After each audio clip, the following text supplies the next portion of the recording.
हाँ तो हेलो बच्चों।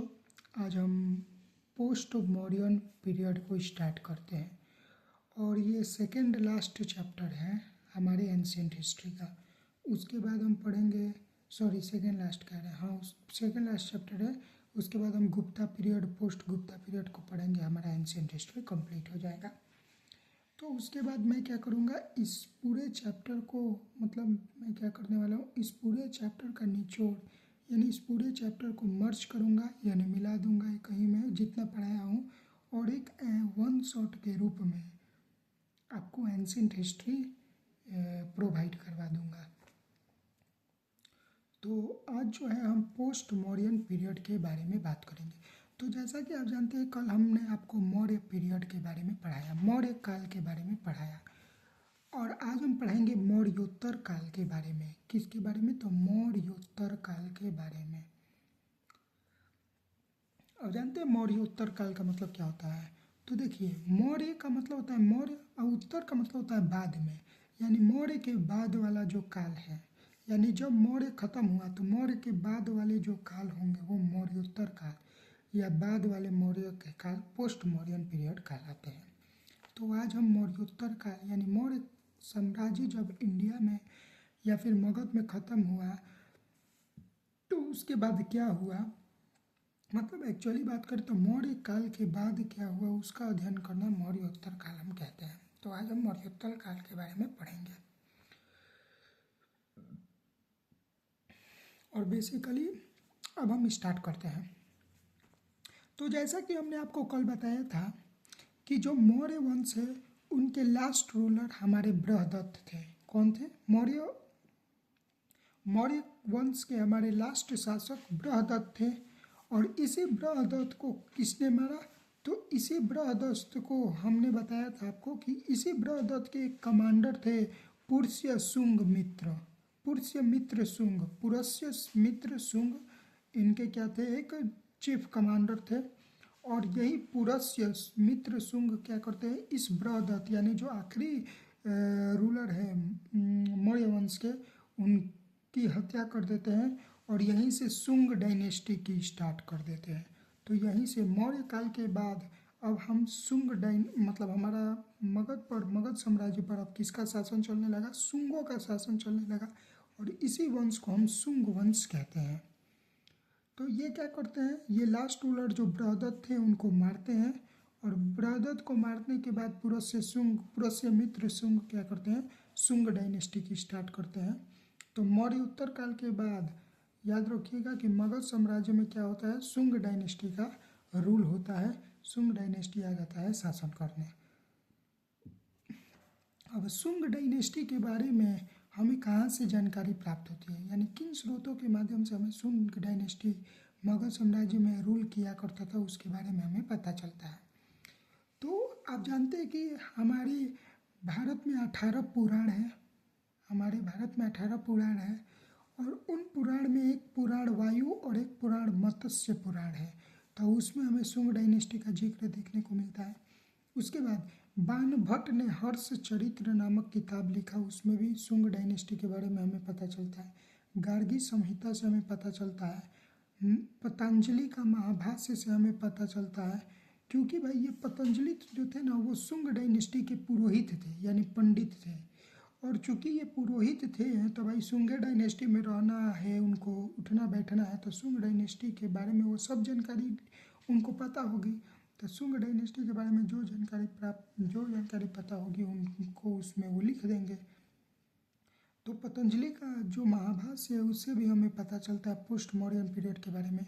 मनुस्मृति में भी शुंग डायनेस्टी का जिक्र है। कालिदास का जो मलविका आगम है उससे भी हमें शुंग डायनेस्टी के बारे में पता चलता है। दिव्यदान जो है उसमें भी उस दिव्यदान जो है उससे भी हमें पता चलता है पोस्ट मॉडर्न पीरियड के बारे में, जिसमें हमें ये भी जिक्र है कि इन्होंने क्या किया था, अशोका के जो 108 इंस्क्रिप्शन है उनको बर्बाद कर दिया था।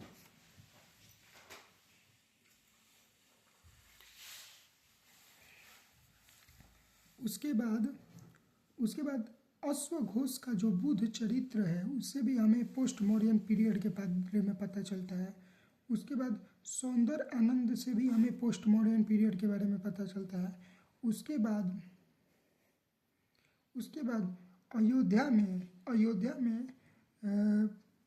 में जब ये शुंग डायनेस्टी शासन किया करते थे तो उस समय पुरोहित इनके यानी पंडित जो थे वो पतंजलि हुआ करते थे। और इस समय शुंग डायनेस्टी बहुत ज़्यादा अश्वमेध यज्ञ करवाता था। अश्वमेध यज्ञ जानते क्या होता है? अश्वमेध यज्ञ एक ऐसा यज्ञ होता था, मैंने बताया भी था पिछले वाले में, वैदिक के पीरियड में ये मैंने बता दिया था कि अश्वमेध यज्ञ जो होता है वो एक ऐसा यज्ञ होता है जिसमें क्या होता है, राजा यज्ञ करवाते हैं और उस यज्ञ के दौरान एक घोड़े को छोड़ते हैं और वो घोड़ा जहाँ तक चला जाता था, जहाँ तक पहुँच जाता था, वो सारा इलाका उस राजे का हो जाता था। और अगर किसी राजा को ये मंजूर नहीं है तो वो राजा जो घोड़ा को छोड़ा है उससे युद्ध करता था और अगर वो युद्ध में हार गया तो उसका इलाका हो गया। तो इसलिए वह अश्वमेध यज्ञ करवाए जाते हैं। तो जिसके पुरोहित पतंजलि थे, तो अयोध्या में ये यज्ञ हुआ था। तो इससे भी हमें पता चलता है पोस्ट मॉडर्न पीरियड या शुंग डायनेस्टी के बारे में। उसके बाद विदिशा का विजयनगर से भी हमें पता चलता है शुंग डायनेस्टी के बारे में। उसके बाद भरहुत इंस्क्रिप्शन जो मध्य प्रदेश में है उनसे भी हमें पता चलता है। अच्छा, बेसिकली हम बात करें तो पुरुष्य मित्र शुंग जानते हैं ये बृहदत्त को क्यों मार दिए थे? क्योंकि पुरुष्य मित्र शुंग जो थे वो एक भगवत यानी एक ब्राह्मण फैमिली से बिलोंग करते थे, यानी पंडित जो क्लैन होते हैं उनसे बिलोंग कर रहे थे। और जो बृहदत्त थे वो क्या थे? तो बृहदत्त जो थे वो एक बोले तो आपको बुद्धिज्म आइडियोलॉजी को फॉलो करने वाले व्यक्ति थे, यानी बुद्ध के फॉलोअर थे। और बुद्ध जो था वो आपको मैंने बताया था कि ब्राह्मण के अगेंस्ट था। तो ये चूँकि बुद्धिज्म को फॉलो करते थे इसलिए इनको ना पसंद आया, इसलिए इनको ये मार दिया और यहाँ से शुंग डायनेस्टी की स्टार्टअप हो गई। तो अब बात करते हैं शुंग डायनेस्टी के बारे में।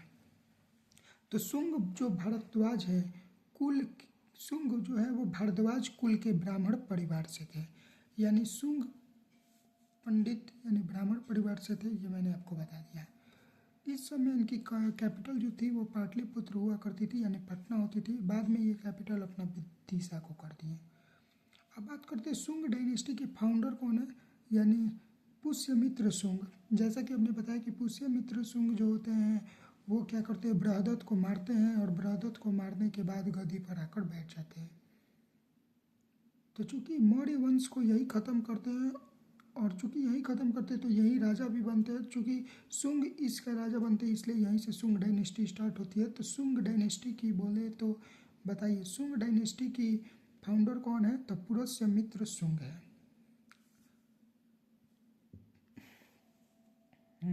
ये क्या करते हैं, बृहदत्त को मार करके गद्दी पर बैठते हैं। उसके बाद शुंग डायनेस्टी के फाउंडर भी इन्हें कहा जाता है। इस समय ये पता चला है कि विदेशी आक्रमण भी हुए थे। भारत में कुछ ग्रीक राजाओं ने किया था, मिनांदर और डेमिक्रिटस ने, परंतु पुष्यमित्र शुंग ने इन्हें सफलतापूर्वक हरा दिया। मतलब क्या हुआ था कि जब शुंग डायनेस्टी में पुष्यमित्र शुंग जो है वो जब गद्दी पर आकर बैठे तो इन्हीं के समय से हमारे देश में विदेशी आक्रमण होने लगा। यानी हमारा भारत पर हमला जो विदेशी लोग करने लगे वो शुंग डायनेस्टी के समय से ही करने लगे। और इसमें मिनांदर और डेमेट्रियस ने प्रयास भी किया था कि हम यहाँ पर रूल करें, लेकिन पुष्यमित्र शुंग ने इनको क्या कर दिया, सफलतापूर्वक हरा दिया था। इनको ख़त्म यानी हरा कर वापस भेज दिया था। उसके बाद ये भी पता चलता है कि इसके बाद ये भी पता चलता है कि इन्होंने कलिंगा का जो राजा है, कलिंगा क्या है, उड़ीसा का पुराना नाम है, उड़ीसा का पुराना नाम कलिंगा है। तो इसमें ये भी पता चलता है इन्होंने खरवेला जो उड़ीसा के राजा थे उसको भी हराए थे और उड़ीसा को हराने के बाद अपने में ही उड़ीसा को भी ले लिए, जिस कारण से शुंग डायनेस्टी और ज़्यादा बढ़ गई। और इन्होंने उड़ीसा के राजा को हराया था। इसका नॉलेज हमें कहाँ से मिलता है, तो हाथी गुफा इंक्रिप्शन से हमें मिलता है। उसके बाद इन्होंने विदर्भा को भी हराया था। विदर्भा को भी हराया था। विदर्भा के जो राजा है, सॉरी, इन्होंने विदर्भा के राजा यानी यज्ञसेन, जो विदर्भा के राजा यज्ञसेन है, उन्होंने इनको भी हराया था। और इनको मतलब विदर्भा के जो राजा थे यज्ञसेन, इनको पुरुष्यमित्र शुंग नहीं हराए थे। इनके बेटे जो अग्निमित्र थे, इनको ये भेजे थे विदर्भा में यज्ञसेन को हराने के लिए। तो अग्निमित्र एक्चुअली बोले तो यज्ञसेन को हराए थे, जो कि विदर्भा के राजा थे। और ऐसा कहा जाता है कि पुरुष्यमित्र शुंग जो है वो 36 साल तक गद्दी पर बैठे थे, यानी 36 ईयर तक गद्दी पर बैठे थे। अब हम बात करते हैं दूसरे अग्निमित्र की, जो कि पुरुष्यमित्र के ही क्या थे, जो कि पुरुष्यमित्र शुंग के ही बेटे थे। पुरुष्यमित्र शुंग के बेटे अग्निमित्र। जैसा कि हमने बताया कि ये मतलब पुरुष्यमित्र शुंग के बाद जो गद्दी पर बैठा, जो राज्य संभाला, वो अग्निमित्र थे। और अग्निमित्र ने ही विदर्भा के राजा जो थे उनको क्या किया था, हराया था। अब हम बात करते हैं लास्ट रूलर इसकी शुंग डायनेस्टी की, वो थे देवभूति। देवभूति जो है वो लास्ट रूलर है शुंग डायनेस्टी की। और इन देवभूति को क्या करते हैं, वासुदेव कण्व मार देते हैं, और यहीं से कण्व डायनेस्टी की स्टार्टअप हो जाती है। तो देखिए, एक मार रहा है दूसरे को, उसी के नाम पर एक वंश शुरू हो जा रहा है, फिर इस वंश के लास्ट रूलर को दूसरा कोई वंश बन रहा है, वहाँ से उसका राज्य शुरू हो जा रहा है। तो यही तो हो रहा है बस। Heliodorus came during 9th ruler of Shunga dynasty. ये बात ध्यान में रखिएगा, शुंग डायनेस्टी के जो 9वें शासक थे वो थे भागभद्र, और उन्हीं के समय हेलियोडोरस जो है वो शुंग डायनेस्टी में आया था, और इसी ने गरुड़ स्तंभ को बनवाया था, जो कि भगवान विष्णु को समर्पित है। अग्निमित्र ने क्या किया, ब्राह्मणिज्म को रिस्टोर करने का काम किया। बहुत सारे ये इन्होंने मंदिर बनवाया। विदिशा में विष्णु जी का मंदिर भी इन्होंने ही बनवाया। अब बात करते हैं, तो लास्ट रूलर जैसे ही देवभूति को ये वासुदेव कण्वा मार देते, तो यहीं से कण्वा डायनेस्टी हमारा स्टार्ट हो जाती है, जिनके फाउंडर कौन होंगे, वासुदेव कण्वा। अब इसके जो लास्ट रूलर थे वो सुशर्मन थे, जिसको सतवाहना ने मार दिया, और सतवाहना ने मारने के बाद क्या कर दिया, सतवाहना डायनेस्टी स्टार्ट हो गई, शुरू हो गई। इसके फाउंडर सिमुख सतवाहना को कहा जाता है।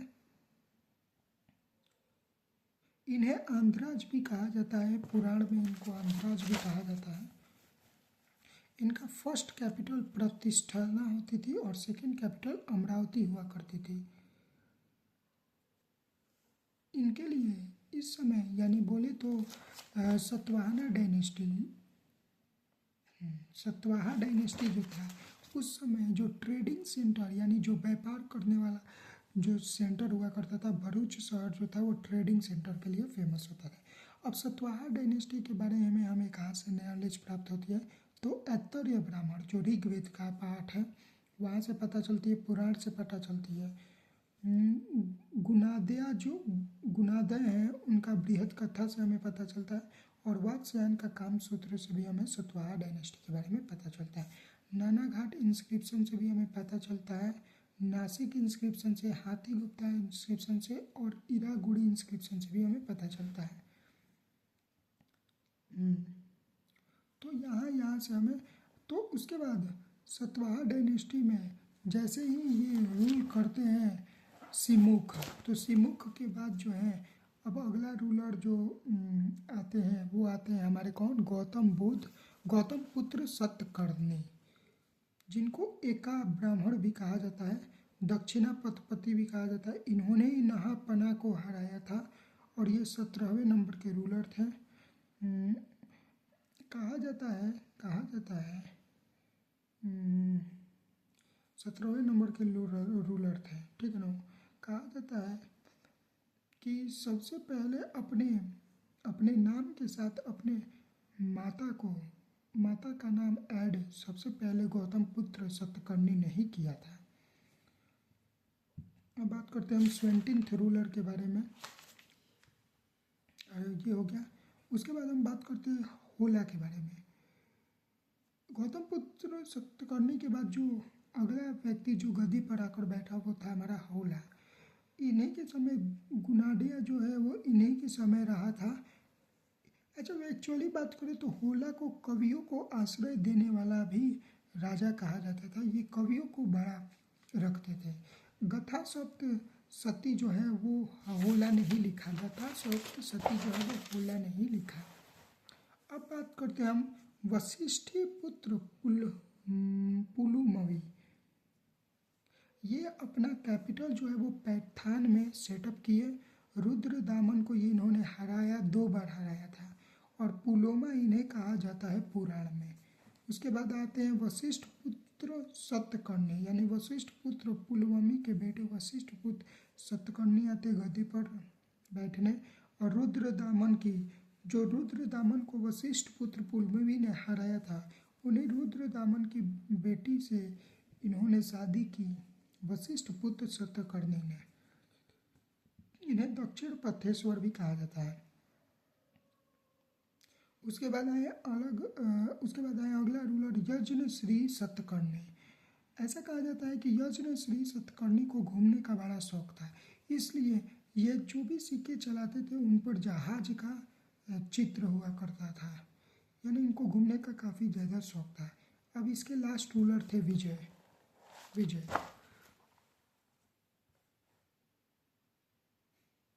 अब बात करते हैं जो सतवाहा डायनेस्टी था उसका एडमिनिस्ट्रेशन कैसा था। तो सतवाहा डायनेस्टी के समय जो शहर हुआ करता था उसको आहार कहा जाता था, और जो लीडर हुआ करते थे उनको अमात्यस या महामत्रस कहा जाता था।